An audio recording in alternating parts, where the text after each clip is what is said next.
안녕하십니까. 한국 시니어 TV 시청자 여러분, 아름다운 삶, 아름다운 마무리 대한웰당협회 김영선입니다. 오늘은 이름이 유명하지 않아도, 글을 잘 쓰지 않아도, 또는 파란만장한 인생이 아니어도 누구나 쓸 수 있는 것, 바로 자서전에 대한 이야기입니다. 저는 저대로, 여러분은 여러분대로 다 자기 인생에 대한 전문가들이죠. 그래서 자기 자신에 대한 이야기는 어느 누구도 여러분만큼 잘 쓸 수는 없습니다. 그래서 여러분이 가장 잘 쓸 수 있고 가장 잘할 수 있는 것 중에 하나, 그 자서전에 대한 이야기를 시작하고자 합니다. 자, 자서전이라는 것은 우리가 삶을 기록하는 것이 아닙니다. 자서전이란 삶을 완성하는 과정입니다. 물론 많은 사람들은 자서전 하면 삶을 기록하는 것이라고 생각합니다. 그런데 엄밀히 말하면 자서전은 삶을 기록함으로써 자기 자신의 삶을 완성하는 과정인 것입니다. 그래서 오늘은 이제 자서전에 대한 이야기를 하다 보니까 주로 제 이야기를 가지고 예를 들어서 여러분들께 설명하는 시간을 갖도록 하겠습니다. 저는 이 전라남도 보성에서 태어났습니다. 제가 3살 때 제 아버지가 돌아가신 사건이 발생했습니다. 자, 내가 3살 때 아버지가 돌아가신 사건, 저는 이렇게 이름을 붙였습니다. 말 없는 이별. 그리고 아버지가 돌아갔었던 사건에 대해서 이렇게 의미를 부여합니다. 내가 원하지 않았을 가난과 시련의 시작. 그리고 저는 10살 때 남들보다 2년이 늦게 초등학교에 입학을 합니다. 이 사건에 대해서 저는 다음과 같이 이름을 붙였습니다. 늦게 열린 문. 그렇다면 이 사건에 대해서 저는 어떤 의미를 부여했을까요? 내 모든 것을 늦춘 사건이었다. 남들보다 2년이 늦게 들어갔으니까 적어도 2년을 늦게 시작했겠죠. 근데 처음에는 2년이라고 하는 간극이었는데 결과적으로 살다 보니까 10년, 20년 늦게 된 삶을 살게 됩니다. 그리고 내 나이 16살 때 야구 경기를 보다가 우연히 내게는 아버지가 없다는 사건을 경험합니다.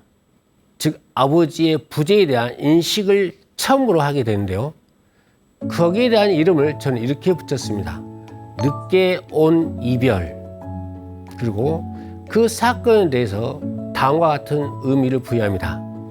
존재와 부재에 대한 철학적 사고의 시작을 했다라고. 16살 때 그 이전에는 아버지라는 존재가 이 세상에 있는지 없는지도 몰랐어요. 그러니까 아버지라는 말과 어머니라는 말에 대한 개념을 구분할 수 없었다. 그런데 너무나 늦은 16살 때 아버지라고 하는 존재가 이 세상에 존재하는구나. 남들에게는 그 존재가 있는데 내게만 아버지라는 존재가 없구나 라고 인식을 하게 되었다는 얘기입니다.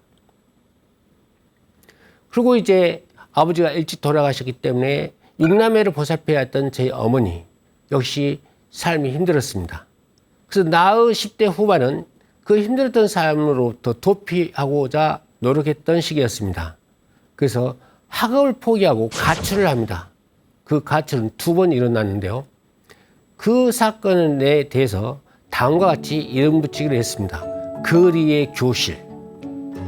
마음에 드신가요? 이 사건에 대해서는 어떤 의미를 부여했을까요? 삶의 밑바닥에서 자립과 현실을 배웠고 공부에 대한 필요성을 느꼈다. 10대 때 가출을 했고 공단 생활을 하면서 갖가지 시련과 역경을 겪으면서 느꼈던 건 이대로 살아서는 안 되겠다.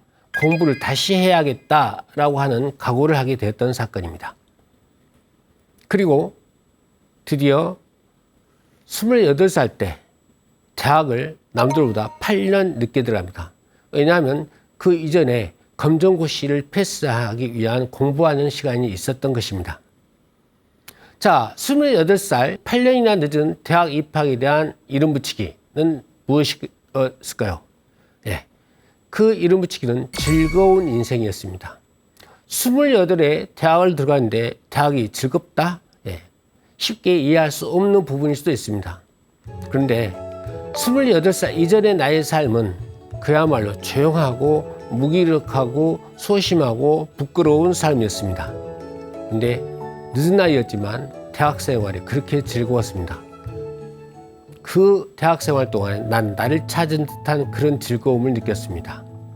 그래서 거기에 대한 의미 부여, 늦은 나이에 삶의 재미를 느꼈다. 그리고 대학을 졸업하고 난 다음에 이제 36살, 그 당시 제 친구들은 20대 중반 또는 후반에 결혼을 했었는데요. 저는 무려 36살, 그들보다 약 10년이나 늦게 결혼을 합니다. 이 사건에 대해서 저는 다음과 같이 이름을 붙입니다. 늦게 핀 연꽃. 연꽃은 불교에서 나온 용어가 아니겠습니까? 인연을 맺었다 해서 연꽃이라는 이름을 붙였는데요. 거기에 대한 사건에 붙인 의미는 뭐였냐? 기다린 만큼 성숙한 인연을 만났다. 36살이 되기 전까지 사랑다운 사랑 한번 제대로, 연애다운 연애 한번 하지 못했는데 너무나 늦은 사랑과 연애를 했으니까 기다린 만큼 성숙했던 인연을 만났다라고 의미를 부여합니다. 그리고 이제 지금 이때쯤 어른이 된 나이 50대에 직업을 바꾸게 됩니다. 학원 강사로서의 삶을 살던 내가 이제 또 다른 길을 걷게 됩니다. 그러다 보니까 여기에 대한 이름 붙이기는 두 번째 챕터, 제2의 인생이라는 뜻이겠죠. 그리고 이 사건, 지금 내가 직면한 이 사건에 대해서 의미를 붙인다면 변화는 두려움이 아닌 자아의 재설계였다. 저 같은 경우는 학원 생활을 그만두면서 고구마 밭에서 고구마도 심어봤고 다른 직업을 해봤는데요. 이러면서 이게 제2의 인생이라는 것이 결코 두렵진 않구나, 재미있구나, 그리고 내가 몰랐던 세계를 또 접하게 됨으로써 다른 또 하나의 삶을 살아가고 있구나 라는 그런 의미를 부여받았습니다. 다시 말씀드리면 자서전을 쓰는 일은 삶을 하나의 이야기로 만드는 것이기도 하고 삶을 통합하면서 완성하는 과정이기도 하다. 그래서 결국 자서전은 단순히 삶을 기록하는 것이 아니라 나의 삶을 완성하는 과정이다 라고 말씀드릴 수가 있겠습니다. 존재 또는 존재자 또는 의미, 존재와 존재자와 의미와 관련된 우리나라의 유명한 시가 있죠. 누구나 알고 있을 법한 시, 김춘수의 꽃이라고 하는 시입니다. 오늘 저는 이 강의에 부합된 부분만 토론해서 여러분과 함께 제 이야기를 계속해 나가고자 합니다. 일단 그 시의 일부를 들려드릴까요? 시인 김춘수, 제목 꽃. 내가 그의 이름을 불러주기 전에는 그는 다만 하나의 몸짓에 지나지 않았다. 내가 그의 이름을 불러주었을 때 그는 내게로 와서 꽃이 되었다. 이 세상에는 수없이 많은 꽃들이 있습니다. 내가 들어보지도 못했고 보지도 못했던 그런 꽃들이 많습니다. 근데 그 수많은 꽃들 중에 내가 특정한 꽃을 보게 됩니다. 그리고 그 꽃과 대화를 하고 그 꽃에 너는 장미구나 라고 이름을 붙여줍니다. 내가 너는 장미구나 라고 이름을 붙이기 전에는 그는 그냥 존재하는 의미 없는, 맥락도 없고 제목도 없고 주제도 없는 다만 몸짓에 지나지 않았습니다. 그런데 내가 그것에게로 다가가서 만져주고 대화를 나누고 성찰하고 관찰함으로써 내가 너는 장미구나 라고 했을 때 그것은 비로소 내게 꽃이 되었던 것입니다. 그런데 말입니다. 이 인생을 갖다가 꽃에 비유한다면 다음과 같은 김춘수의 시와 똑같은 구조로 우리의 인생에 대해서 논할 수가 있을 것 같습니다. 김춘수라고 하는 시인 대신에 여러분이라는 시를 넣고 꽃이라고 하는 이름 대신에 인생이라고 하는 이름을 인생이라고 하는 제목을 한번 다뤄볼까요? 내가 내 인생을 써주기 전에는 그것은 다만 의미도 맥락도 없는 하나의 몸짓에 불과했다. 내가 자서전을 쓰기 시작했을 때 그 흩어진 순간들은 내게 돌아와 나의 삶이 되었다. 누구나 이 세상 태어난 사람은 각자 나름대로의 인생을 삽니다. 근데 그 각자의 인생들은 아무런 의미도 없고 맥락도 없습니다. 왜? 거기에 의미를 부여하지 않았기 때문입니다. 내가 그 많은 사건들, 나의 시간들에 이름을 붙이고 의미를 붙이는 그 작업이 없다면 그것은 한낱 길가에 널려있는 돌멩이에 불과할 것입니다. 그런데 그 돌멩이에 불과한 내 인생에 의미를 부여했을 때 그 돌멩이가 보석으로 살아남습니다. 그게 바로 우리는 내 인생의 자서전을 쓰는 것입니다. 그 내 인생의 자서전을 쓴다는 말은 과거의 나의 기억과 추억들을 끄집어내서 거기에 이름을 붙이고 의미를 부여하는 행위입니다. 마치 우리가 꽃이라고 했을 때 그 꽃이 되는 것처럼 내 인생을 써주고 내 인생을 말해주고 그랬을 때야 비로소 내 인생이 되는 것이라고 말할 수가 있습니다. 자서전의 종류에는 여러 가지가 있습니다만은 일단 글로 쓰는 자서전, 이건 글쓰기 능력이 필요한 자서전입니다. 그리고 사진 자서전이 있습니다. 사진은 사진 한 장에 사건과 배경과 그리고 인물들을 적어 놓으면 하나의 자서전이 됩니다. 영상 자서전은 시각적인 요소인 움직임과 청각적인 요소인 목소리를 집어넣어서 좀 더 생생하게 만들어낼 수 있다는 장점이 됩니다. 그리고 말로 구술을 한다는 점에서 글로 쓰기보다는 훨씬 더 쉬울 수가 있습니다. 그럼에도 불구하고 영상 자서전은 촬영 기술이나 편집 기술이 필요합니다. 그리고 사진과 영상을 동시에 이용하여 만든 사진 영상 자서전이라는 게 있습니다. 이것의 특징은 사진이라고 하는 순간성과 영상이라고 하는 흐름성을 동시에 기록함으로써 사진과 영상이 가지고 있는 장점들만을 모아놓은 자서전이라고 얘기할 수가 있고, 이것은 감성적인 표현을 하는데 장점을 가질 수가 있습니다. 오늘은 사진과 영상을 이용한 자서전에 대한 이야기입니다. 영상 자서전 하면 생각나는 영화가 있습니다. 바로 포레스트 검프인데요. 이 포레스트 검프는 1994년에 전 세계를 휩쓸었던 영화입니다. 그리고 아카데미상 6개 분야를 휩쓸었던 영화이기도 합니다. 그 영화가 30년이 지난 지금에도 많은 사람들의 회자되는 것은 그만큼 그 작품성이 뛰어나기 때문일 것입니다. 오늘은 간단하게 이 영화에 대한 설명을 하고 이 영화가 영상 자서전과 어떤 의미를 갖고 있는지 그 맥락을 짚어보도록 하겠습니다. 이 영화는 하늘을 떠다니는 깃털로부터 시작을 합니다. 이 깃털은 우리의 삶, 즉 예측할 수 없는 우리의 삶을 상징하는 것 같습니다. 그리고 여기에 나오는 포레스트라고 하는 이 인물은 경계성 지적 장애를 가지고 있는 아이입니다. 내성적이고 그렇지만 성실하고 착실한 아이입니다. 그는 어렸을 때부터 장애를 가지고 있었고 또한 신체적으로 허리가 좋지 않아서 이 교정기를 달고 있었던 아이였습니다. 또한 프레스트 검프는 또래들로부터 따돌림을 받고 괴롭힘을 당했던 그런 아이였습니다. 하루는 친구 제니와 함께 길을 갔다가 친구들로부터 괴롭힘을 당합니다. 제니가 이렇게 말합니다. 도망쳐! 라고. 그 말을 들은 우리 포레스트 검프는 도망치기 시작합니다. 그 도망이 이제는 달리기로 이어집니다. 우리의 주인공 포레스트는 끊임없이 달립니다. 그리고 달리는 것이 특기가 돼서 미식축구의 특기생으로 대학을 들어갑니다. 그리고 군대를 들어갑니다. 이는 아주 군대 생활을 잘합니다. 왜? 시키는 것만 잘하면 되었기 때문입니다. 그리고 제니라고 하는 어렸을 때부터 사귀어온 여자친구를 만납니다. 그리고 며칠간 그녀와 함께 생활을 합니다. 그런데 어느 날 제니가 소리도 없이 떠나버립니다.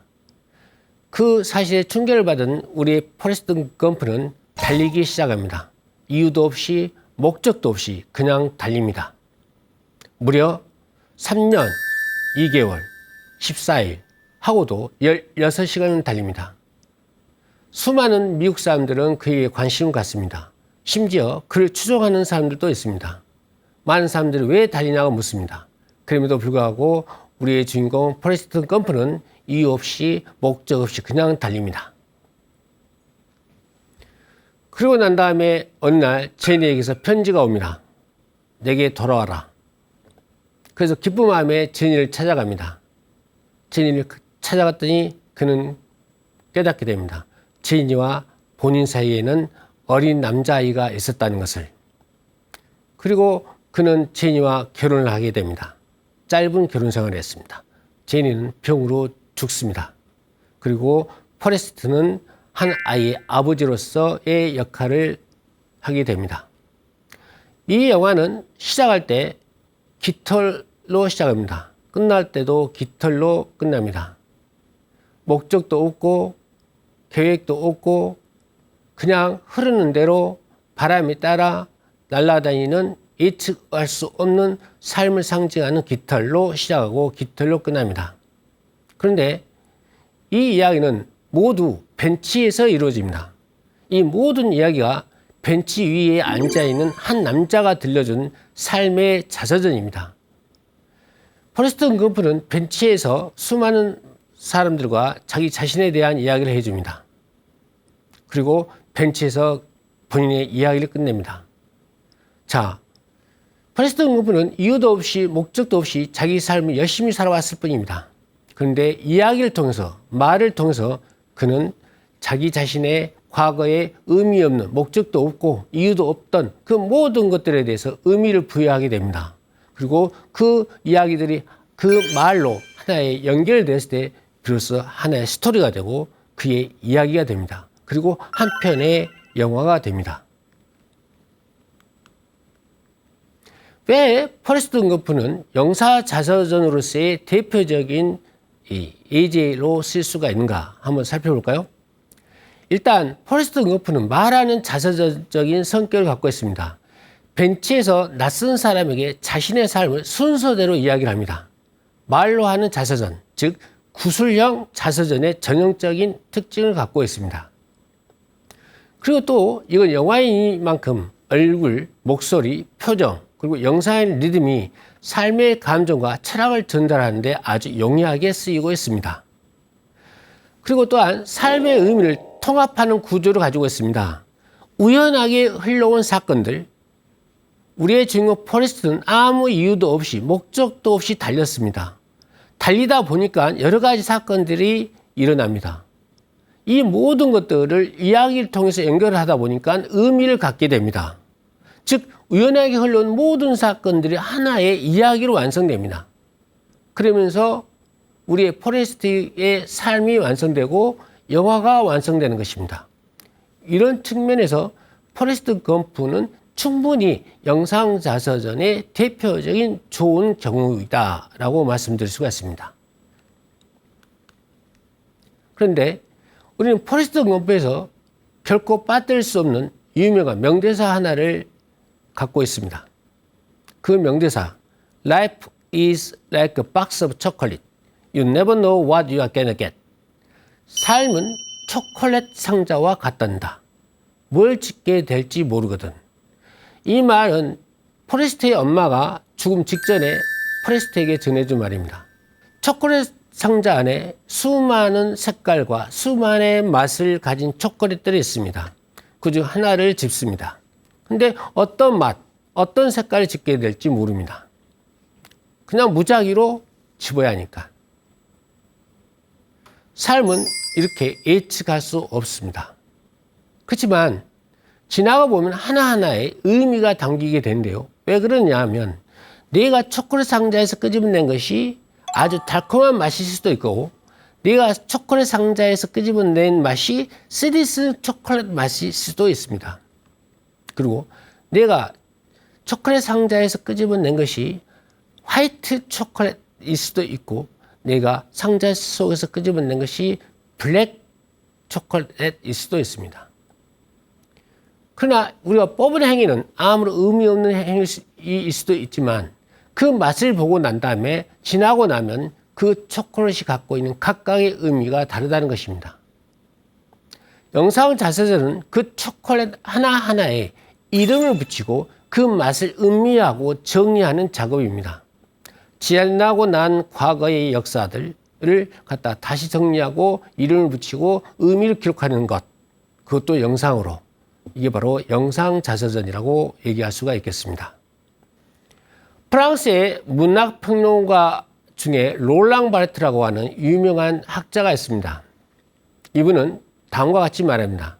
사진은 단순한 기록이 아니라 마음을 찌르는 기억의 파편이다. 마음을 찌르는 기억의 파편. 사진은 단순한 기록이 아니다. 그래서 단순한 기록이란 뭐냐 하면 즉 사진 속의 인물이나 사건이나 배경 등을 말합니다. 다시 말하면 우리가 그 사진을 보고 쉽게 이해할 수 있는 정보, 이게 바로 단순한 기록이 되겠죠. 전문 용어 롤랑 바르트에 의하면 이것을 갖다 스튜디움이라고 얘기를 합니다. 그리고 마음을 찌르는 기억의 파편이란 뭐냐? 자, 예를 들어 설명하자면 웨딩 사진이 보입니다. 신랑과 신부가 뒤에 친척들을 배경으로 한 단체 사진을 찍어 놓은 게 있습니다. 그 단체 사진을 보면 우리는 어떤 정보를 알아낼 수가 있죠? 인물과 사건과 배경을 알아낼 수가 있습니다. 이건 언제, 어느 예식장에서 누가 결혼식을 했던 사진이구나 라고 그 정보를 알아낼 수 있습니다. 근데 그 사진 속에서 나만이 깨닫는, 나만이 느끼는, 내 마음을 찌르고 내 마음을 해집는 감정의 바늘이나 또는 면도날 같은 것이 있습니다. 바로 그 신부가 입고 있는 웨딩드레스입니다. 그 웨딩드레스를 딱 보는 순간 저는 마음이 흔들리는 걸 느끼고 동요하는 걸 느낍니다. 왜? 그 웨딩드레스는 내 아내하고의 웨딩드레스와 너무나 똑같기 때문입니다. 내 아내가 입었던 그 웨딩드레스, 그리고 내 아내와 비행기를 타고 갔을 때 비행기 안에서 바라본 내 아내의 옆모습이 생각이 납니다. 내 아내의 그 당시 옆모습은 너무나 아름다워 보였기 때문입니다. 어느 누구도 느끼지 못했던 그 감정, 나만이 느낄 수 있는 그 감정, 이것이 마음을 찌르는 기억의 파편, 롤랑 바르트가 표현한 대로라면 푼쿠툼이라고 합니다. 다시 말하면 사진은 단순한 기록이 아니라 마음을 찌르는 기억의 파편이고, 사진은 스튜디움이라고 하는 것과 푼쿠툼이 있는데, 스튜디움은 우리가 알아보고 이해할 수 있는 정보이고, 푼쿠툼은 나만이 느끼는 감정의 바늘이나 또는 면도날 같은 것이다 라고 이해하시면 되겠습니다. 그러면 구체적인 사례를 하나씩 살펴보도록 하겠습니다. 자, 이 사진은 1980년 대통령배 전국 고교 야구 결승전의 시상식입니다. 그리고 보니까 여러분들이 누구나 다 알만한 선동열 선수의 모습이 있습니다. 이건 나에게 내 인생에 있어서 가장 커다란 충격을 주었던 것과 관련되어 있는 사진입니다. 1980년 5월 어느 날 후배들과 함께 허름한 방 안에서 TV를 보고 있었습니다. 그때 마치 전국 고교 야구 결승전이 이루어지고 있었습니다. 그때는 광주 1고와 광주 3고가 바로 결승전을 치르고 있었던 순간이었습니다. 저는 이 사진을 보고 또는 대통령배 1980년 대통령배 전국 고교 야구 결승전 하면 나에게는 잊을 수 없는 너무나 충격적인 하나의 사건이 있었던 해입니다. 내 나이 16살 때 내가 처음으로 아버지의 부재를 느꼈던 사건이기 때문입니다. TV를 보고 있는 순간에 내 후배가 갑자기 내게 묻습니다. 형의 아버지는 어디에 계셔? 지금까지 한 번도 형의 아버지 본 적이 없는데? 라고 얘기하는 거였습니다. 그때 저는 그 말을 듣는 순간 이루 말할 수 없이 당황했고 얼굴이 시뻘겋게 달아올랐고 눈에는 눈물이 글썽거렸습니다. 한 번도 상상해보지 못했던 일, 이 세상에 존재하는 것 중에 아버지라고 하는 존재가 있었던가? 어머니라고 하는 존재가 있었던가? 아버지는 뭐고 어머니는 뭔가에 대해서 한 번도 생각해보지 못했었는데 아버지는 어디에 계시냐라는 질문을 받았던, 그리고 내가 처음으로 존재란 무엇이고 부재란 무엇인가에 대해서 깨달았던 그 순간입니다. 그리고 이 사진과 더불어 같은 해 1950년 5월 광주 민주항쟁이 일어났던 시기이기도 합니다. 그래서 1980년 대통령배 전국 고교 야구 하면 나의 과거가 떠오릅니다. 바로 이 사건, 전국 고교 야구라고 하는 사건은 사진이 아니었음에도 불구하고 나에게는 엄청난 품구tum으로 작용했던 것입니다. 자, 이번에는 사진이 아닌 영상이 내게 갖다 준 품구tum에 대한 소개입니다. 엄마,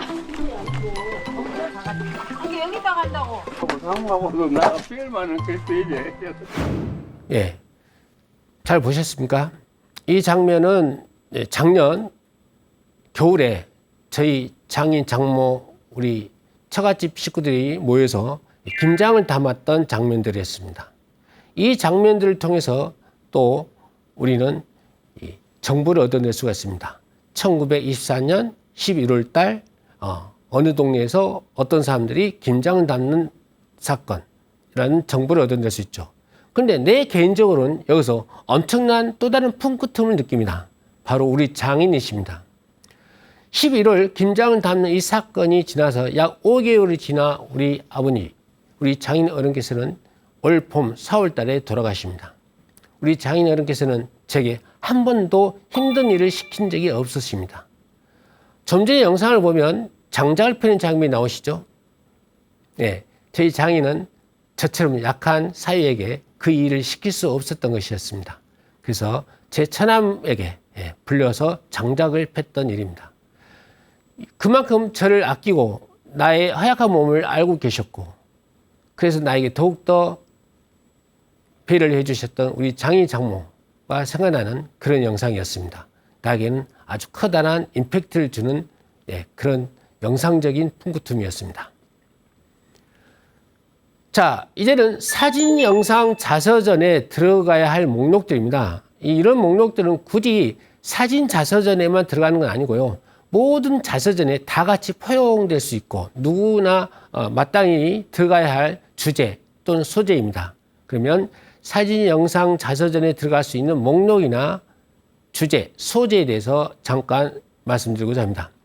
일단 기본적인 정보가 들어가야 합니다. 언제 어디서 태어난가, 그리고 학창 시절에 대한 정보가 들어가면 좋겠죠. 그리고 가장 중요한 건 이제 결혼, 가족 이런 것들이 들어가야 하지 않을까요? 그 다음에 직장이나 직업, 그리고 뭐 살면서 행복했던 순간 또는 반대로 아주 어려웠던 순간, 그리고 내가 살면서 취미로 가졌던 것들, 내가 또 어떤 열정을 발휘했던 것들, 그리고 또 내가 남기고 싶은, 내가 죽고 난 다음에 반드시 남기고 싶은 묘비명 또는 좌우명, 또 삶에 대한 가치관, 철학, 또 인생에 대한 교훈, 뭐 이런 것들이 들어갈 수가 있겠습니다. 그리고 나의 유산, 또 만약 내가 다시 산다면 어떤 삶을 살겠다라든지, 여기 이 자서전 속에 들어갈 수 있는 주제나 소재는 아주 많습니다. 그 사람의 삶이 어떤 삶이었고, 그 사람의 경험이 어떤 경험이었고에 따라서 여기에 들어갈 목록들은 다양하게 변할 수가 있습니다. 그렇다면 이 영상 자서전, 즉 사진과 영상을 사용한 영상 사전, 이 영상 자서전은 어떠한 방법과 어떤 단계를 통해서 만들 수 있느냐. 몇 가지 단계가 있는데요. 크게 3단계 정도로 볼 수가 있습니다. 기획과 자료를 수집하는 단계입니다. 주로 이제 과거를 회상하다 보면 무슨 글을 써야 할지 모를 수가 있습니다. 무슨 말을 해야 할지 모를 수가 있습니다. 그때 아주 중요한 방법이 있습니다. 옛날에 사진이라든지 옛날에 일기장이라든지 졸업장, 표창장, 임명장들을 끄집어내놓고 보면 과거의 자기의 삶이 주마등처럼 스쳐 지나갑니다. 그것들을 통해서 주제를 끄집어내는 방법이 아주 효과적입니다. 그러니까 먼저 주제를 설정하고 그 주제에 해당되는 사진이나 영상을 찾지 마시고 먼저 자료를 수집하다 보면 자연스럽게 그 자료를 통해서 주제를 설정할 수가 있다는 얘기입니다. 그리고 그렇게 모은 사진, 영상, 졸업장 등을 갖다가 조각 모으기를 하는 겁니다. 그래서 중요한 사건과 메시지를 각각의 사진마다 하나씩 기록함으로써 이야기를 만들어 나가는 것이죠. 그리고 난 다음에 영상은 자서전이니까 카메라 앞에서 이제 자기 자신에 대한 이야기를 해야 하지 않겠습니까? 아까 얘기 드렸던 포레스트 검프는 벤치 위에 앉아서 지나가는 사람과 행인들과 자기 자신의 이야기를 합니다. 이제 그 포레스트 검프가 앉았던 그 벤치 자리에 여러분 자신이 앉는 겁니다. 그리고 그 벤치에서 카메라와 함께 이야기를 하는 겁니다. 아니면 다른 인터뷰를 대신 도와줄 수 있는 사람이 옆자리에 앉아도 되겠죠. 이제 그 포레스트 검프가 앉았던 벤치 자리에 여러분이 앉으시면 됩니다.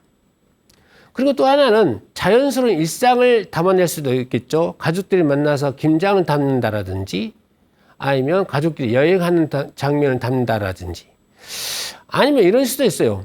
자신이 태어났던 초등학교를 방문한다라든지 아니면 자신이 그 초등학교에 앉았던 교실에 있는 의자가 아직도 있는지 아니면 그 자리를 발견한다라든지 이런 것들이 아주 좋은 요소가 될 수가 있습니다. 그리고 난 다음에는 사진과 영상을 이제 편집을 하는 겁니다. 주제별로 또는 시간별로 편집하는 과정을 밟으면 됩니다. 그리고 난 다음에 이제 완성이 되겠죠. 그 완성된 것들은 어떻게 해야 할까요? USB에 저장하거나 인터넷 플랫폼에 올려서 이제 가족이나 친척들에게 같이 공유하면 되겠습니다. 이렇게 만들어진 것들은 상당히 여러 가지 방면으로 공유가 될 수 있는데요. 제 지인들은 이것을 갖다가 자신의 팔순잔치 또는 칠순잔치 이렇게 행사장에서 틀어주는 경우를 여러 번 목격한 적이 있습니다. 아직까지는 이게 대중적으로 문화 현상으로 나타나진 않고 있는데요. 이러한 영상 자료를 갖다가 장례식장에서 소개하면 어떨까요? 장례식장에 오면 막상 돌아가신 분의 얼굴을 볼 수가 없습니다. 살아있는 사람들의 얼굴만 보지 않습니까?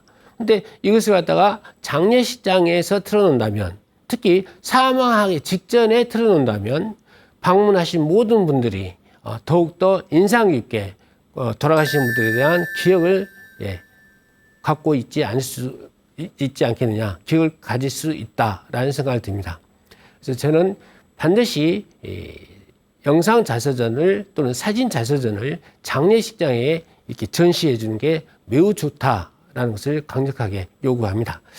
그 다음에 이제 이렇게 만들어진 것들은 이제 우리 먼 남은 우리 후대들에게 활용될 수가 있겠죠.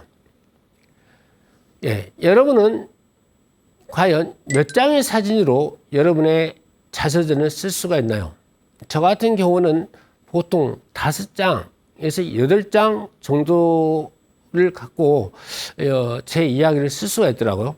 자, 그렇다면 잠시 제가 압축적으로 나의 과거를 다루었고 현재를 다룬 영상 자서전을 소개시키고자 합니다. 먼저 보시고 난 다음에 이야기를 계속 이어서 하도록 하겠습니다.